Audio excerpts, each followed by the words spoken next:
আসসালামু আলাইকুম everyone, welcome to my channel Mitu's beauty tips. আপনাদের মাঝে আবারও হাজির হলাম নতুন একটি টিপস নিয়ে। তো গাইস, আজকে আপনাদের দেখাবো কিভাবে আইল্যাশ লম্বা করবেন, বড় করবেন আর আইল্যাশ ঘন করবেন। যাদের আইল্যাশ ছোট, আইল্যাশ খুবই পাতলা, দেখতে খুব বাজে লাগে, আজকের ভিডিওটি তাদের জন্য। মেয়েদের চোখের সৌন্দর্য কিন্তু তাদের আইল্যাশ। যাদের আইল্যাশগুলো বড় তাদের দেখতে খুবই সুন্দর লাগে। আমরা অনেকেই আমাদের চোখের আইল্যাশগুলো বড় করতে চাই, কিন্তু হয় না। উল্টা দেখা যায় আমাদের আইল্যাশগুলো ধীরে ধীরে পড়ে পড়ে পাতলা হয়ে যায়। এর কিছু কারণ আছে। আমরা চুলের যেভাবে যত্ন নেই, আমরা কিন্তু আইল্যাশের তেমনভাবে যত্ন নিতে পারি না। আপনারা যারা বড় লম্বা আইল্যাশ চান, ঘন আইল্যাশ চান, তারা আজকের এই ভিডিও দেখে ঘরে বসেই আইল্যাশ সিরাম বানিয়ে নিতে পারেন। এটা খুব কাজ করবে আপনার। এটি হচ্ছে আপনারা যদি রেগুলার ইউজ করেন খুব দ্রুত ফলাফল পাবেন। তো চলুন আর দেরি না করে আমরা দেখে নেই কিভাবে আজকে আইল্যাশ সিরাম বানাবো। তো গাইস, ভিডিওটি কিন্তু ভালো লাগলে অবশ্যই আমার চ্যানেলটি সাবস্ক্রাইব করে দিবেন এবং নতুন নতুন ভিডিও পেতে অবশ্যই আমার চ্যানেলের সাথেই থাকুন।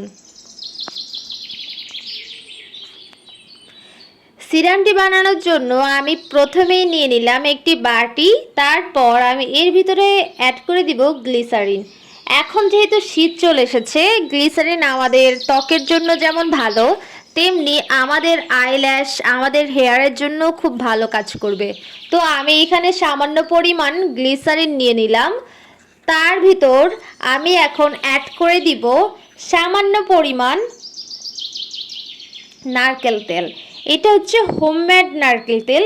এটার ভিতরে আমি অনেক কিছু দিয়ে এটা তৈরি করেছিলাম। যারা এই তেলের ভিডিওটা চান অবশ্যই কিন্তু কমেন্ট বক্সে জানাবেন। আমার তেলটি অলমোস্ট শেষ হয়ে গেছে। যারা এই তেলের ভিডিওটি চান তারা কমেন্ট বক্সে জানিয়ে দিবেন। এটা খুব ভালো কাজ করে আর অল্প দিনেই কিন্তু চুল খুব ভালো দ্রুত লম্বা হয়। তো আমি এখানে সামান্য পরিমাণ নারকেল তেল দিয়ে দিলাম। তারপর এর সাথে আমি অ্যাড করে দিব কাস্টার অয়েল। কাস্টার অয়েল কিন্তু আমাদের নতুন চুল গজাতে খুব ভালো কাজ করে এবং এটা আমাদের ল্যাশের যেই গ্রো সেটা বাড়াবে, আর হচ্ছে আমাদের ল্যাশগুলোকে ঘন করবে, আর আমাদের ল্যাশ যাদের পড়ে যায়, পাতলা হয়ে যায়, সেটা দূর করবে। তো গাইস, আমি এটাকে সুন্দরভাবে এই তিনটি উপকরণ দিয়ে দেখুন সুন্দরভাবে হাত দিয়েই মিক্স করে নিব। দেখুন কি পরিমাণ ঘন হয়ে গেছে। এটা পুরো একটা মনে হচ্ছে যে একটা জেল। আপনারা ক্যামেরার ভিতর দেখতে পাচ্ছেন কি না সেটা আমি জানি না, কিন্তু এটা কিন্তু প্রচুর ঘন হয়ে গেছে। তো এইটা ব্যবহারের কিছু নিয়ম আছে। আপনারা যদি এটা কিছুক্ষণের জন্য ব্যবহার করতে চান তাহলে সামান্য পরিমাণ অ্যালোভেরা অ্যাড করে দিতে পারেন, কোনো অসুবিধা হবে না। আর আমি যেহেতু এটা সারা রাত রাখবো, তাই আমি এর সাথে অ্যালোভেরা দিব না। আমি হচ্ছে এটা সংরক্ষণ করতে তখন অসুবিধা হবে, দেখা যায় অ্যালোভেরাটা দিলে এটা তাড়াতাড়ি নষ্ট হয়ে যাবে। আর আমি এই সিরামটি বানিয়ে রেখে দিলাম।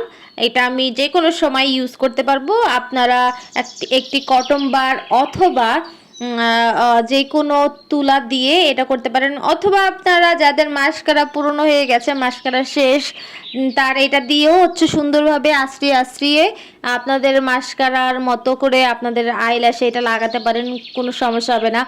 আপনারা চাইলে এটা ফ্রিজে সংরক্ষণ করতে পারেন, আর হচ্ছে যে কোনো সময় এটা দিতে পারেন। তবে রাতের বেলা দিলে খুব ভালো কাজ করবে। রাতের বেলা অথবা সকালে ঘুম থেকে উঠে আপনারা এটা চোখে লাগিয়ে রাখতে পারেন। অতিরিক্ত দেওয়া যাবে না। অতিরিক্ত দিলে দেখা যাবে তখন এটা আপনার চোখের ভিতরে ঢুকে যাবে, তখন আপনার এটা ধুতে বাধ্য হতে হবে। আর চোখ যেহেতু সেনসিটিভ, আপনার চোখের ভিতরে দেওয়া যাবে না, সুন্দরভাবে আলতো করে দেওয়া লাগবে। আলতো আলতোভাবে দিয়ে আপনারা মেসেজ করে সারা রাত এটা রেখে দিবেন। ধীরে ধীরে আপনাদের ল্যাশ বাড়বে। আর ইচ্ছা করলে আপনারা আইব্রোতে দিতে পারেন, আইব্রোতেও এটা খুব ভালো কাজ করবে। যাদের ব্রু পাতলা তারা ব্রুতে দিলে দেখা যায় ব্রু ঘন হবে, আর যারা জোর ভুরু চান তারা জোর ভুরুর জন্য কপালের সাইডেও দিতে পারেন, খুব ভালো কাজ করবে। আর আইল্যাশ যারা বড় করতে চান তারা হচ্ছে আমি যেভাবে বুঝিয়ে দিয়েছি সেভাবেই দিবেন। আপনারা বিফোর আফটার লুক দেখলেই বুঝতে পারবেন যে কতটা ভালো কাজ করে। কিন্তু এটা কিন্তু একদিনে হয়নি, এটা অনেক দিন ব্যবহারের পর হয়। তো ভিডিওটি ভালো লাগলে অবশ্যই কিন্তু সাবস্ক্রাইব করে দিবেন। ধন্যবাদ।